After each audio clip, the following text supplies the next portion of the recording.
സംസ്ഥാനത്ത് വന്യജീവി ആക്രമണം പെരുകുന്നുവെന്ന് പാലക്കാട് അതിരൂപത ബിഷപ്പ് മാർ പീറ്റർ കൊച്ചുപുരയ്ക്കൽ. സർക്കാർ നിയമനിർമ്മാണം ഭേദഗതി ചെയ്യുകയും ജനങ്ങൾക്കും കാർഷിക വസ്തുക്കൾക്കും സംരക്ഷണം നൽകുകയും വേണം. വന്യമൃഗശല്യത്തിന് പരിഹാരം ആവശ്യപ്പെടുന്ന കാര്യം എന്തുകൊണ്ട് ഫലപ്രദമാകുന്നില്ല എന്നും സർക്കാർ അല്ലാതെ ആരാണ് ഇത് ചെയ്യുകയെന്നും മാർ പീറ്റർ കൊച്ചുപുരയ്ക്കൽ ചോദിച്ചു.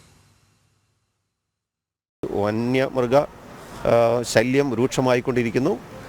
ഒരുപാട് പേരെ മൃഗങ്ങൾ ആക്രമിച്ച് കൊല്ലുന്നു. ആനകളുടെ ശല്യം, പുലികളുടെ ശല്യം എല്ലാം ഉണ്ട്.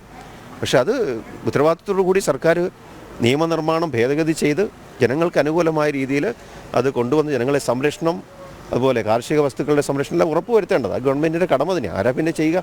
ഉത്തരവാദിത്തപ്പെട്ടവരല്ലേ ചെയ്യുക. ഉത്തരവാദിത്തപ്പെട്ടതെന്ന് പറഞ്ഞാൽ ഒന്നാമത്തെ സ്ഥാനം വഹിക്കുന്നത് ഗവൺമെൻറ് തന്നെയാണ്. അതുകൊണ്ട് ഗവൺമെൻറ് അത് ചെയ്യണം. നിരന്തരമായിട്ട് ആവശ്യപ്പെട്ടുകൊണ്ടിരിക്കുന്ന ഒരു സംഗതിയാണ് വന്യമൃഗശല്യത്തിന് സംരക്ഷണം ഉറപ്പാക്കണം എന്നുള്ള കാര്യം. പക്ഷേ അത് എന്തുകൊണ്ടോ അത് ഫലപ്രദമാകുന്നില്ല. പലരും പല സ്ഥലത്തും പ്രസംഗിക്കുന്നുണ്ട്, പക്ഷേ അത് ഫലപ്രദമായി ചെയ്യാൻ അവർക്ക് സാധിക്കുന്നില്ല. അതിന് വേണ്ട ഒത്താശകൾ ചെയ്യാനോ നിയമനിർമ്മാണം നടത്താനോ ഭേദഗതികൾ വരുത്താനോ ശ്രമിക്കേണ്ടതാണ്. അരുണാലത്തൂർ ചേരുന്നുണ്ട് വിവരങ്ങളുമായി. അരുൺ, പാലക്കാട് മാത്രമല്ല സംസ്ഥാനത്തുടനീളം വന്യമൃഗശല്യം രൂക്ഷമാകുന്ന ഒരു സാഹചര്യമാണുള്ളത്.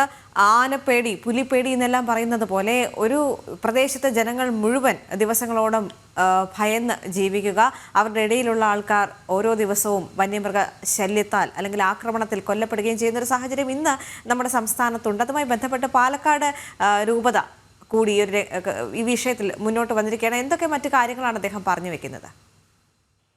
ഈ വന്യജീവി ആക്രമണം സംസ്ഥാനത്തൊട്ടുക്ക് പെരുകുന്ന സാഹചര്യത്തിൽ ഇത് ആക്രമണങ്ങൾ പെരുകുന്ന ഈ ഒരു സാഹചര്യത്തിൽ സർക്കാർ നിയമനിർമ്മാണം ഭേദഗതി ചെയ്യണമെന്നുള്ളതാണ് രൂപത അധ്യക്ഷനായ മാർ പീറ്റർ കൊച്ചുപുരയ്ക്കൽ പറയുന്നത്. ജനങ്ങൾക്കും കാർഷിക വസ്തുക്കൾക്കും സംരക്ഷണം നൽകുക എന്നുള്ളതായിരിക്കണം പ്രധാന പരിഗണന. അതിനൊപ്പം തന്നെ ഇത് സർക്കാർ അല്ലാതെ ആരാണ് ചെയ്യുക എന്നുള്ളതാണ് അദ്ദേഹം ചോദിക്കുന്നത്. വന്യമൃഗശല്യത്തിന് ഒരു ശാശ്വത പരിഹാരം വേണമെന്നുള്ളത് സഭ എപ്പോഴും ആവശ്യപ്പെടുന്നതാണ്. പക്ഷെ അതിലൊന്നും കൃത്യമായ നടപടികൾ ഉണ്ടാവാറില്ല.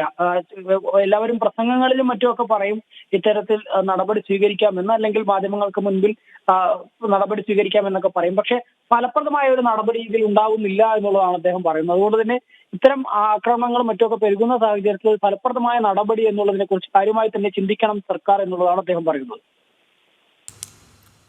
ശരി.